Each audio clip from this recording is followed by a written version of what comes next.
दिन जितने लोग जो कावड़िया उठा कर ले जाते हैं, तो ये कावड़िया का महत्व है मेरे मित्रों। लेकिन अरे आप तो आपके लिए मांगते हो आज के दिन, लेकिन आपको कुछ और भी मांगना है।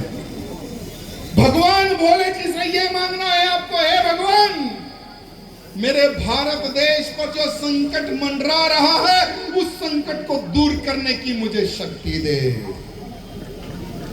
भारत को हिंदू राष्ट्र बना सकूं, ऐसी मुझे शक्ति दे भगवान।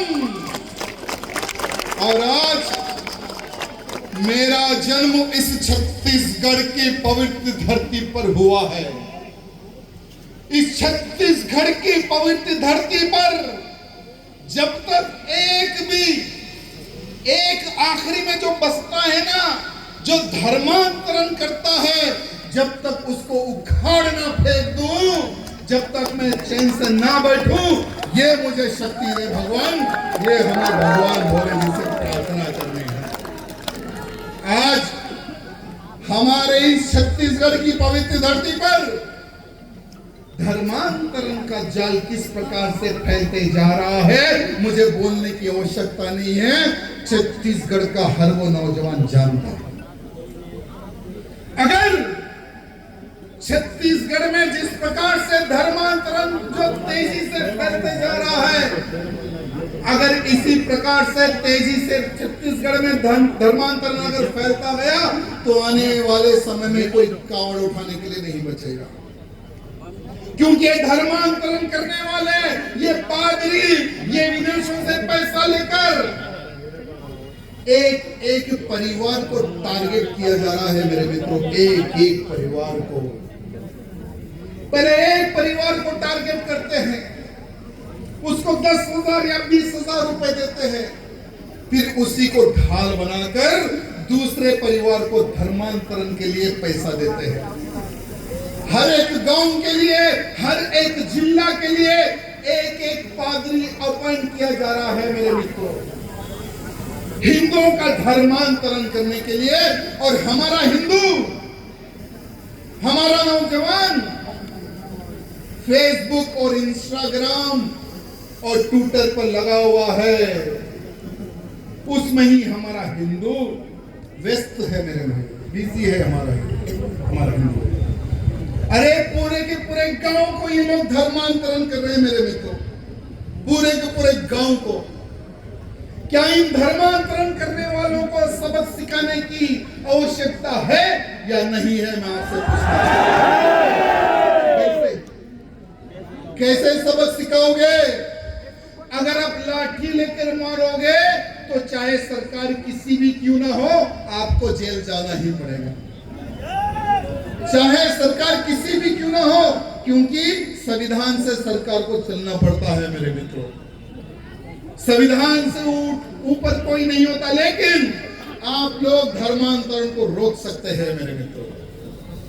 हर गांव में, यानी 7 दिन में एक संडे आता है ना, संडे फ्री होते हो ना, एक संकल्प ले लो मेरे मित्रों कि हफ्ते में एक दिन मैं मेरे धर्म को रोकने के लिए, यानी मेरे धर्म विरोधियों को रोकने के लिए मैं हफ्ते में एक दिन कार्य करूंगा। धर्मांतरण को रोकने के लिए मैं कार्य करूंगा। लैंड जिहाद को रोकने के लिए मैं काम करूंगा। लव जिहाद को रोकने के लिए मैं काम करूंगा। मेरी गैया मैया को काटने वालों को मैं सबक सिखाऊंगा। हफ्ते में एक दिन या 2 घंटे अगर आप अपना कर्तव्य अगर निभाकर काम करोगे मेरे मित्रों, तो धर्मांतरण को हम रोक सकते हैं। साथ ही साथ चाहे वो किसी भी सरकार क्यों ना हो मेरे मित्रों, लेकिन एक बात ध्यान रखना, जो भगवे में ताकत है ना, वो किसी में ताकत नहीं है।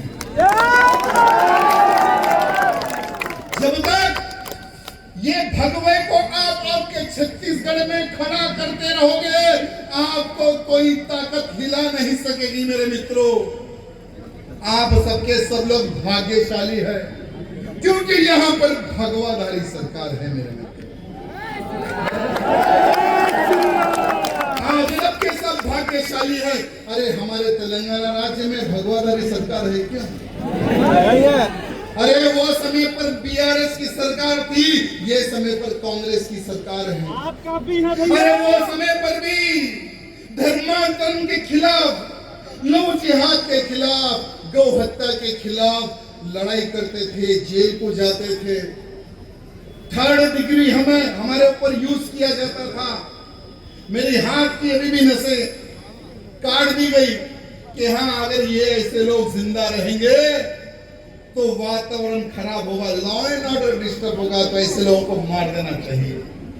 जंगल में लेके गए इनकाउंटर करने के लिए, जिसके ऊपर भगवान का आशीर्वाद होता है ना, उसका बाल भी बका नहीं। इसलिए आप सबके सब लोग भाग्यशाली है, क्योंकि यहाँ पर भगवाधारी सरकार है। भगवे को कभी झुकने नहीं देना, ये मैं आप सबसे हाथ जोड़कर निवेदन करता हूं। अरे अगर भगवा झुकेगा तो धर्मांतरण बढ़ेगा, भगवा झुकेगा तो लव जिहाद बढ़ेगा, भगवा झुकेगा तो गौ माता को काटा जाएगा। तो क्या आप भगवे को झुकने दोगे मेरे मित्रों? झुकने दोगे? मेरे मित्रों, तेलंगाना में एक हमारा बड़ा साला है ओवैसी।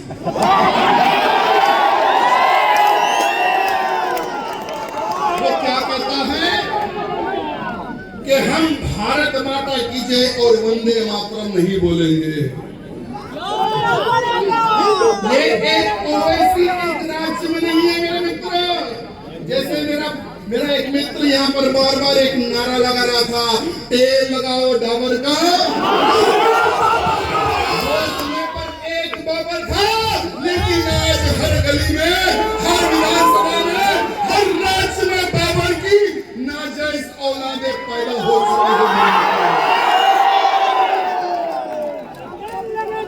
तो क्या हमें छत्रपति शिवाजी महाराज का रूप लेने की आवश्यकता है या नहीं है?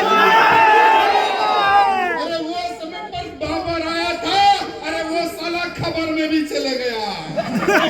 लेकिन अब जो बाबर को फॉलो करने वाले ओवैसी जैसे हरामी, जो भारत देश का खाकर भारत माँ की जय नहीं बोलने वाले, वंदे मातरम नहीं गाने वाले, क्या ऐसे लोगों को भारत में रहने का अधिकार है? ऐसे लोगों को उखाड़ फेंकने का संकल्प हम सबको लेने की आवश्यकता है। आज आपके इस छत्तीसगढ़ में जैसे मैं जब आ रहा था तो कुछ मैंने रिसर्च किया कि एक तरफ धर्मांतरण से हमारे धर्म को सर्वनाश किया जा रहा है, तो दूसरी तरफ लैंड जिहाद के नाम पर हमारे जगहों को कब्जा किया जा रहा है। मेरे मित्रों, आप ही के क्षेत्र में छत्तीसगढ़ के बिलासपुर में प्रधानमंत्री अटल आवास योजना के तहत में लगभग 355 मकान गरीबों को देने के लिए सरकार ने योजना बनाई। उसमें से लगभग 60 मकानों पर यानी इन लोगों ने कब्जा कर लिया, जिसमें इन्होंने एक मस्जिद भी बनवाई।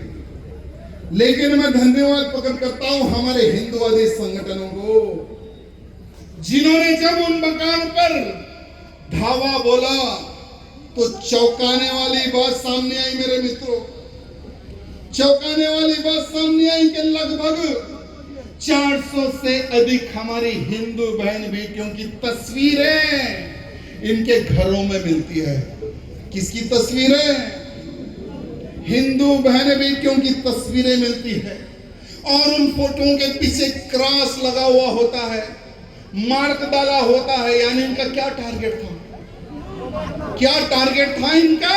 हमारी हिंदू बहन बेटियों को टारगेट कर कर लव जिहाद करना, धर्मांतरण करना ही इनका टारगेट था।